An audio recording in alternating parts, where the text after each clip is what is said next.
وبينهن رباط الطهر قد نطقت فيه المحبة والأشواق. إن الحمد لله نحمده ونستعينه ونستغفره ونؤمن به ونتوكل عليه ونعوذ بالله من شرور أنفسنا ومن سيئات أعمالنا. من يهده الله فلا مضل له ومن يضلله فلا هادي له. وأشهد أن لا إله إلا الله وحده لا شريك له وأشهد أن محمدا عبده ورسوله.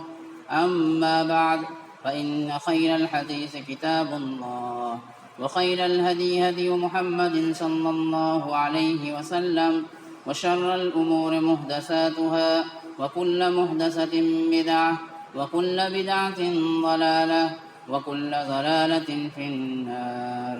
أعوذ بالله من الشيطان الرجيم. بسم الله الرحمن الرحيم. يا أيها الذين آمنوا اتقوا الله حق تقاته ولا تموتن إلا وأنتم مسلمون. يا أيها الناس اتقوا ربكم الذي خلقكم من نفس واحدة وخلق منها زوجها وبث منهما رجالا كثيرا ونساء واتقوا الله الذي تساءلون به والأرحام إن الله كان عليكم رقيبا. يا أيها الذين آمنوا اتقوا الله وقولوا قولا سديدا يصلح لكم أعمالكم ويغفر لكم ذنوبكم ومن يطع الله ورسوله فقد فاز فوزا عظيما. بسم الله الرحمن الرحيم. قاف والقرآن المجيد بل عجبوا أن جاءهم منذر منهم فقال الكافرون هذا شيء عجيب أئذا متنا وكنا ترابا ذلك رجع بعيد قد علمنا ما تنقص الأرض منهم وعندنا كتاب حفيظ بل كذبوا بالحق لما جاءهم فهم في أمر مريج أفلم ينظروا إلى السماء فوقهم كيف بنيناها وزيناها وما لها من فروج والأرض مددناها وألقينا فيها رواسي وأنبتنا فيها من كل زوج بهيج تبصرة وذكرى لكل عبد منيب. ونزلنا من السماء ماء مباركا فأنبتنا به جنات وحب الحصيد والنخل باسقات لها طلع نضيد رزقا للعباد وأحيينا به بلدة ميتا كذلك الخروج كذبت قبلهم قوم نوح وأصحاب الرس وثمود وعاد وفرعون وإخوان لوط وأصحاب الأيكة وقوم تبع كل كذب الرسل فحق وعيد أفعينا بالخلق الأول بل هم في لبس من خلق جديد. وقال الله تبارك وتعالى في موضع آخر. بسم الله الرحمن الرحيم. إنما الصدقات للفقراء والمساكين والعاملين عليها والمؤلفة قلوبهم وفي الرقاب والغارمين وفي سبيل الله وابن السبيل فريضة من الله والله عليم حكيم. تمام قسم کی تعریفات، حمد و ثنا، کبریائی اور بڑائی اللہ رب العالمین کے لیے لائق اور زیبا ہے، جس نے ہم تمام کو اس دنیا کے اندر اشرف المخلوقات بنا کر پیدا فرمایا، ہماری رشد و ہدایت کے لیے انبیاء علیہ السلام کو مبعوث فرمایا اور آسمانی کتابوں کا نزول فرمایا۔ اللہ تبارک و تعالیٰ کا بے پایا فضل و احسان ہے کہ اللہ تبارک و تعالیٰ نے ہمیں آخری نبی جناب محمد رسول اللہ صلی اللہ علیہ وسلم کا امت بنایا اور ہماری ہدایت کے لیے قرآن مجید جیسی بابر کتاب کو نازل فرمایا۔ درود و سلام و تمام انبیاء علیہ السلام پر، بالخصوص آخری نبی جناب محمد رسول اللہ صلی اللہ علیہ وسلم پر، جن پر اللہ تبارک و تعالیٰ نے دین اسلام کو مکمل کیا، قرآن مجید کو نازل فرمایا اور ہماری ہدایت کا ذریعہ بنایا۔ معزز سامعین، حاضرین جمعہ، خواتین اسلام، خطبہ مسنونہ اور سورہ کاف کے بعد میں نے آپ لوگوں کے سامنے سورہ توبہ کی آیت نمبر 60 کی تلاوت فرمائی ہے، جو زکوٰۃ کے تعلق سے مشہور آیت ہے اور ہم تمام اس کے تعلق سے سنے ہیں۔ تو اللہ تبارک و تعالیٰ کا تقسیم یعنی زکوٰۃ کے سلسلے میں اس کے اندر بیان کیا گیا ہے، اور جو بیان کیا گیا ہے آخر میں اللہ تبارک و تعالیٰ نے جو فرمایا فریضۃ من اللہ، یہ اللہ کی جانب سے فرض کیا گیا ہے، یعنی اللہ کی جانب سے فرض ہے، اللہ کی تقسیم ہے، اللہ تعالیٰ نے خود ہی بیان کر دیا۔ اس سے پہلے جو وراثت کے مسئلے کے تعلق سے بات ہوئی تھی، ان آیتوں کے آخر میں اللہ تبارک و تعالیٰ نے فرمایا تلک حدود اللہ، یعنی تمام کے وراثت کو تقسیم کرنے کے بعد اللہ تعالیٰ نے فرمایا تھا تلک حدود اللہ، یہ اللہ کی حدود ہیں، یعنی آپ اس حدود سے آگے نہیں بڑھ سکتے ہیں، آپ کو اسی حدود میں رہ کر وراثت کا تقسیم کرنا ہوگا، جو مسلسل 3 خطبے میں بتائی گئی تھی۔ تو اس کے اندر بھی یعنی یہ زکوٰۃ کی جو آیت ہے اس کے اندر بھی اللہ تعالیٰ نے آخر میں فرمایا فریضۃ من اللہ، اللہ تبارک و تعالیٰ نے خود سے تقسیم کر دیا ہے، یعنی بتا دیا ہے کہ کس کو دینا ہے زکوٰۃ کے مال۔ تو بہرحال اس کی تشریح تو انشاءاللہ کریں گے، لیکن اس سے پہلے زکوٰۃ کو سمجھنا چاہیے کہ یہ جو فلسفہ زکوٰۃ ہے یا اسلام کے اندر جو زکوٰۃ فرض ہے یا بنیادی جو چیزیں ہیں اسلام کے اندر، بنیادی 5 بنیادی چیزوں میں سے 5 ستونوں میں سے ایک ستون ہے۔ آپ دیکھیں گے شہادت کلمہ کے بعد جو 4 چیزیں ہیں، وہ چاروں کے اندر اللہ کے رسول صلی اللہ علیہ وسلم نے جو فرمایا، تو اس کے اندر نماز ہو یا زکوٰۃ ہو یا روزہ یا حج، اس کے اندر 2 طرح کی عبادتیں ہیں، ایک ہے اجتماعی عبادت ہے اور ایک ہے انفرادی عبادت۔ چنانچہ نماز کو لے لیجئے، نماز میں ہم اجتماعی عبادت بھی کرتے ہیں اور انفرادی عبادت بھی کرتے ہیں، یعنی فرض نماز کو ہم جماعت کے ساتھ پڑھتے ہیں جو ہماری اجتماعی عبادت ہے، اور بقیہ نمازیں جو ہے نوافل ہے، سنن ہے، تو یہ ہم انفرادی پڑھتے ہیں۔ اسی طرح سے روزہ کے تعلق سے، یعنی رمضان میں ہم اکٹھے ہو کر روزہ رکھتے ہیں جو اللہ تعالیٰ نے فرض کیا ہے، اور نوافل روزے کے تعلق سے سال بھر میں الگ الگ موقع پہ روزہ رکھی جاتی ہے۔ حج کے تعلق سے بھی اسی طرح سے ہے کہ ایک موسم آتا ہے، ایک وقت معین ہے، متعین ہے، اور تمام لوگ اسی وقت پہ جا کے حج کریں گے، بقیہ پورے سال کے اندر وہ عمرہ کبھی بھی کر سکتے ہیں، زیارت کر سکتے ہیں۔ تو اس طرح سے زکوٰۃ کے تعلق سے بھی اگر ہم غور کریں گے اور جب ہم تاریخ اسلام کو مطالعہ کریں گے اور اللہ کے رسول اور خلفائے راشدین کا زمانہ جب ہم ایک نظر پہ یعنی مختصر سے بھی اگر دیکھنا چاہیں گے، تو کہیں نہ کہیں اس کی اجتماعیت کی ثبوت ملتا ہے، اور اس اجتماعیت کا جو فوائد ہے یا فائدے ہیں اس سے ہم انکار نہیں کر سکتے ہیں۔ تو سب سے پہلے اللہ کے رسول صلی اللہ علیہ وسلم جب مکہ سے مدینہ ہجرت کر کے گئے تو سن 2 ہجری، تقریباً 2 ہجری اور بعض میں 3 ہجری کہا جاتا ہے، لیکن راجح قول کے مطابق سن 2 ہجری میں کہا جاتا ہے کہ زکوٰۃ کو اللہ نے فرض کیا۔ اللہ کے رسول صلی اللہ علیہ وسلم کے زمانے میں، یعنی اللہ کے رسول صلی اللہ علیہ وسلم کے موجودگی میں باہر سے یا جو مال آیا کرتے تھے اللہ کے رسول کے پاس، کوئی بھیجا یا جو بھی، تو اللہ کے رسول صلی اللہ علیہ وسلم خود ہی اس کو تقسیم کرتے تھے، اس کا بھی ثبوت ملتا ہے اور ہم سب جانتے ہیں۔ کئی ایسے موقع ہیں کہ اللہ کے رسول صلی اللہ علیہ وسلم زکوٰۃ کے مال ہو یا صدقات کے مال ہو یا اس طرح کے مال جو لوگوں کے درمیان، غریبوں کے درمیان تقسیم کرنے کے لیے آتا، تو اللہ کے رسول صلی اللہ علیہ وسلم مسجد نبوی میں وہ مال لے کر بیٹھ جاتے اور جب تک تقسیم نہ کرتے آپ گھر نہیں جاتے۔ ایسا بھی واقعہ ہم کو سننے میں ملتا ہے۔ اس کے بعد ابو بکر صدیق رضی اللہ عنہ کے زمانہ آیا، اللہ کے رسول صلی اللہ علیہ وسلم کے گزر جانے کے بعد ابو بکر صدیق رضی اللہ عنہ کے زمانے میں بھی ایک ایسی مشہور حدیث ہے، ایک مشہور واقعہ ہے کہ اللہ کے رسول حضرت ابو بکر صدیق رضی اللہ عنہ نے فرمایا کہ جو اللہ کے رسول صلی اللہ علیہ وسلم کے زمانے میں زکوٰۃ دیا کرتا تھا، اور وہ اگر میرے وقت میں اگر زکوٰۃ ادا کر رہا ہے اور اگر وہ اونٹ کے ایک نکیل دینے سے اگر انکار کرتا ہے تو میں اس کے ساتھ جہاد کروں گا۔ یہ بات بھی بڑی مشہور ہے، ہم سب نے سنا ہے۔ تو اس سے بھی معلوم ہوتا ہے کہ زکوٰۃ کو ایک شکل تھی جو خلفائے راشدین نے اس کو فالو کیا۔ تیسری بات دیکھیے، حضرت عمر رضی اللہ عنہ کے زمانے میں یہ اس وقت اسلام کا بڑا بول بالا ہوا اور اسلام پھیلتا گیا اور مدینہ مکہ سے نکل کر عرب سے دور دور علاقے تک پہنچ گیا۔ اللہ کے حضرت عمر رضی اللہ عنہ بھی اس طرح سے زکوٰۃ کا جو نظام کیا، اس کے ساتھ ساتھ انہوں نے کئی ایسے طریقے بھی دیے، بنایا زکوٰۃ کے مال سے دینے کے لیے جو اجتماعی شکل کی طرف دلالت کرتی ہے، بیواؤں کو دینا، یتیموں کی کفالت کرنا، غریبوں کو تقسیم کرنا۔ اسی طرح سے دور دراز ملکوں میں بھی اس طرح سے کہا گیا۔ اللہ کے رسول صلی اللہ علیہ وسلم نے بھی اس طرح کی فرمایا، اللہ کے رسول صلی اللہ علیہ وسلم حدیث میں فرمایا کہ تُؤْخَذُ مِنْ أَغْنِيَائِهِمْ، یعنی تم ان کے مالداروں سے لو، وَتُرَدُّ عَلَىٰ فُقَرَائِهِمْ، اور ان کے غریبوں کو تم لوٹا دو، یعنی تقسیم کر دو۔ اس سے بھی اجتماعیت کی کچھ نہ کچھ دلیل ملتی ہے۔ لہٰذا یہ تمام چند باتیں میں آپ کے سامنے، چونکہ مختصر وقت میں آپ کے سامنے اس بات کو وضاحت کرنا چاہوں گا کہ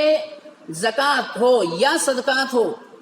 زکوٰۃ ہی صحیح، یعنی اس کی اجتماعیت کا جو شکل ہے اس سے ہم انکار نہیں کر سکتے ہیں۔ یہ الگ بات ہے کہ ہم ہندوستان میں رہتے ہیں اور ایک دلیل ہمیں ملتی ہے یا لوگ کہتے ہیں کہ ہندوستان کے اندر اجتماعیت سے زکوٰۃ ادا کرنا مشکل ہے چونکہ اسلامی ملک نہیں ہے، لیکن اگر ہم دیکھیں گے تو کہیں نہ کہیں تو ہم اجتماعیت کا کچھ نہ کچھ شکل تو اختیار کرے ہوئے ہیں۔ یہ ٹھیک ہے کہ ہم ملک کی سطح پر نہیں کر پائیں گے یا ملک میں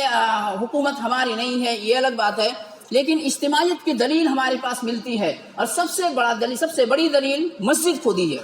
یعنی ہر گاؤں شہر بستی میں مسجد ہوا کرتی ہے، یہاں لوگ آتے ہیں اور ہم اپنے فرائض کو یہاں پہ انجام دیتے ہیں، جماعتی شکل میں نماز پڑھتے ہیں، جمعہ کے دن اور بھی مزید لوگ آتے ہیں اور ایک جمع غفیر جمع ہوتے ہیں، تو کہیں نہ کہیں تو اجتماعیت کا اب بھی ہمارے اندر قائم ہے۔ اگر ہم اس پیمانے پہ اگر زکوٰۃ کے تعلق سے سوچیں گے تو ملکی سطح پہ کرنا نہ کرنا دور کی بات ہے، لیکن اگر ہم چاہیں گے تو اس کو اجتماعی شکل دے سکتے ہیں، کسی نہ کسی شکل میں ہم اجتماعیت کو، یعنی اس میں اس حدیث پہ یا اللہ کے رسول کے جو اعمال رہے ہیں یا صحابہ کرام کا جو طریقہ رہا ہے اس طریقے کو بھی ہم رائج کر سکتے ہیں اگر یہ ہمارے اپنے اوپر ہے۔ چونکہ آپ دیکھیں گے زکوٰۃ کے سلسلے میں یا اس طرح سے اگر اس کو ہم یہ کہہ لیا جائے کہ اسلامی شکل میں ایک بیت المال کی شکل میں کہا جائے، بیت المال کہا جاتا ہے مال کا گھر، یعنی وہاں پہ کچھ صدقہ کے پیسے رہنا یا صدقہ کا مال رہنا، زکوٰۃ کا مال رہنا، اور بھی طرح طرح کے مال رہ سکتے ہیں، اور اس سے کیا ہوتا ہے اجتماعیت کی شکل میں ہم اس کو استعمال کر سکتے ہیں۔ اور اس بات کو جاننا چاہیے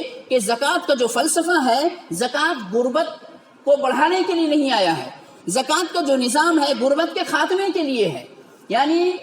اللہ نے جو نظام قائم کیا ہے زکوٰۃ کا، اس سے غربت بڑھے نہیں بلکہ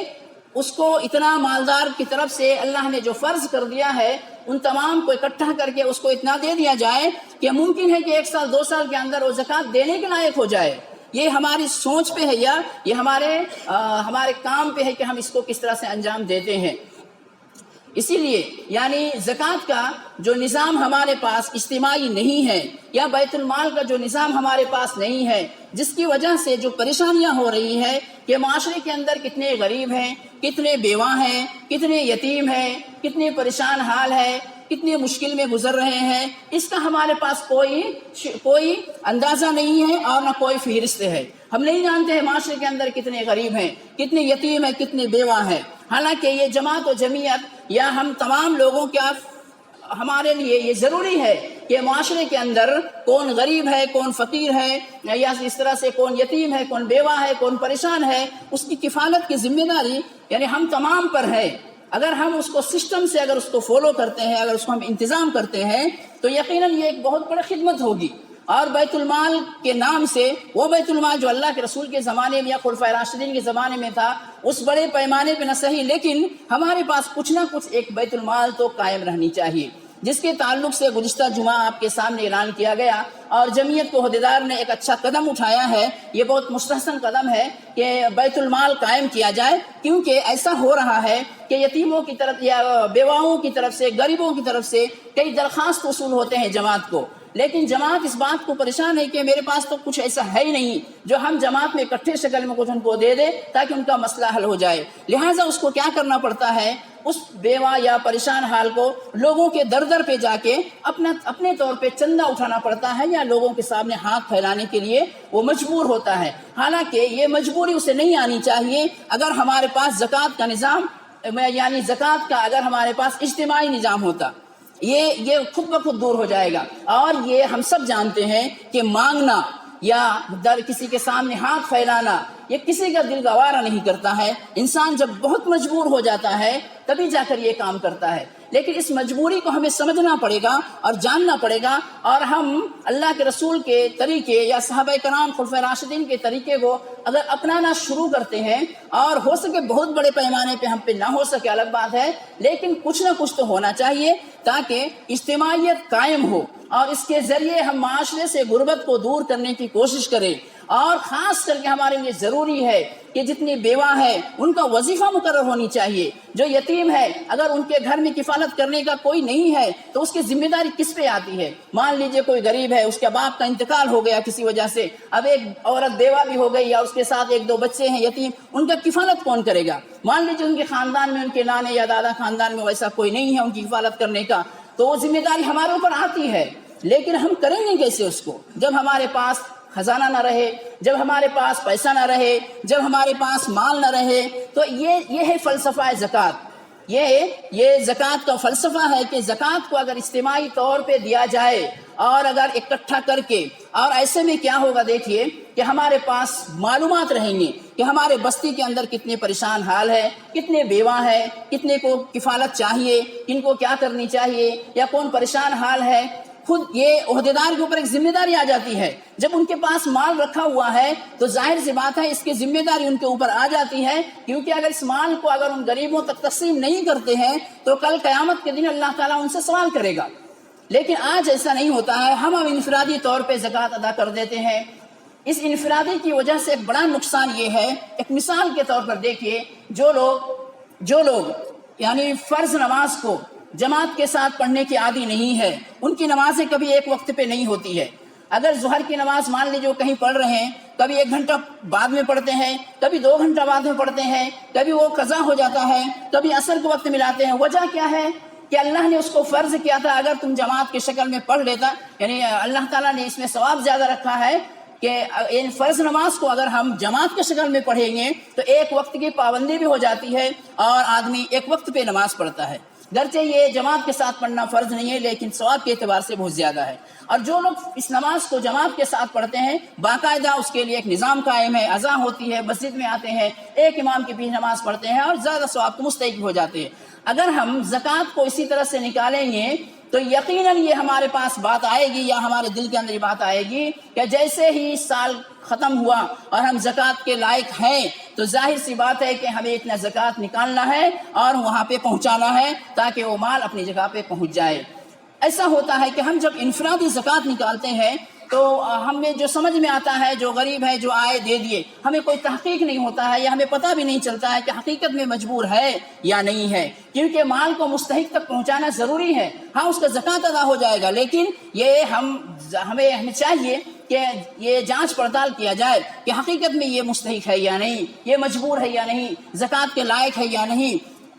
اگر آپ دیکھیں گے تو زکوٰۃ لینے والا اور زکوٰۃ دینے والا اکثر ایسے لوگ ہوتے ہیں جو فرائض سے لا علمی ہے. ان جو اللہ تبارک و تعالیٰ نے سورہ توبہ کے اندر 8 لوگوں کا فہرست گنایا ہے، کبھی کبھی ایسا ہوتا ہے کہ دینے والا کو بھی سمجھ میں نہیں آتا جو میں زکوٰۃ دے رہا ہوں ان 8 کے اندر درمیان شامل ہے یا نہیں، اور لینے والا کو بھی کبھی کبھی سمجھ میں نہیں آتا ہے کہ زکوٰۃ ہم لینے کے مستحق ہے یا نہیں. تو یہ جماعت و جمعیت یا عالم علماء کے درمیان جو علم والے لوگ ہیں ان کے اوپر یہ ذمہ داری آتی ہے. لیکن کب ہوگا یہ؟ جب ہم اجتماعی شکل اس کا اختیار کریں گے، ورنہ انفرادی تو ہم سے کوئی پوچھے گا نہیں کہ ہم اس کو زکوٰۃ دینا چاہتے ہیں میں جانچ کروں، ایسا ہوتا نہیں ہے. یہ جماعت کے اوپر ذمہ داری آ جاتی ہے. لہٰذا جو قدم یہاں سے اٹھایا گیا ہے ایک زکوٰۃ بیت المال کے سسٹم بنانے کے لیے، بیت المال قائم کرنے کے لیے، یقیناً یہ حدیث کے خلاف بھی نہیں ہے اور شریعت کے خلاف بھی نہیں ہے. کیونکہ جب ہم اپنی زکوٰۃ کو اگر ہم جماعت کے یا بیت المال کے حوالے کر دیتے ہیں تو میں زکوٰۃ ادا کر دیا، میں زکوٰۃ دینے سے یعنی دے کے میری حق ادا ہو گئی. اب ان کے اوپر یہ ذمہ داری آتی ہے کہ اس زکوٰۃ کے مال کو کس تک پہنچنا چاہیے. ان 8 کے فہرست وہ لوگ سامنے رکھیں گے اور دیکھیں گے کہ یہ زکوٰۃ کا مستحق کون ہے. اسی طرح سے ہم اس کے اندر صدقہ کا مال بھی رکھ سکتے ہیں، جو صدقہ کا مستحق ہوگا وہ صدقہ اس کو دیا جا سکتا ہے. لہٰذا یہ زکوٰۃ کا جو نظام ہے یہ اجتماعی بہت ہی بہتر چیز ہے، البتہ بہت ہی احسن ہے. یہ اگر اجتماعیت قائم ہو جائے تو یقین مانیے کہ اس کی برکت سے معاشرے سے غربت دور ہو جائے گی. جو پریشان حال ہے، ایک مثال کے طور پر میں نے کسی کو اپنے زکوٰۃ میں سے 2000 روپے دے دیا، اب وہ اس کی پریشانی دور ہو گئی؟ نہیں ہوگی پریشانی دور. وہ 2000 روپے کی کوئی قیمت نہیں ہے، لیا کسی چیز میں خرچ کر دیا. اگر جماعت کے اندر وہ جمع ہوتا اور 10 لوگوں کا اگر 2000 20,000 اس کو دے کر اگر وہ پریشان حال ہے اور کوئی تجارت چھوٹی سے شروع کرے گا تو یقیناً اس میں برکت ہوگا. تو اس زکوٰۃ کے پیسے سے کیا ہو گیا کہ اس کی غربت بھی دور ہو گئی اور ممکن ہے کہ 2-4 سال کے بعد یا کچھ ہی دنوں کے بعد وہ زکوٰۃ دینے کے مستحق ہو جائے گا. یہ بڑی بات نہیں ہے. لہٰذا زکوٰۃ کا جو نظام ہے ہمیں بالکل کرنی چاہیے. اور ہم کیا سمجھتے ہیں، حقیقت یہ ہے کہ میرا مال ہے میں جیسے چاہے خرچ کروں، اس میں جمعیت کا کیا انوالو ہے، جمعیت کیوں اس پہ، یہ ایسا نہیں ہے. یہ ہمارا کام ہے کہ ہمیں جماعتی شکل میں ہے، جماعت میں ہے، اور ہمیں اجتماعی شکل میں ہے، اور اجتماعیت کا فائدہ بھی ہے. جب ہمارا پیسہ یا ہمارے زکوٰۃ کے جو مال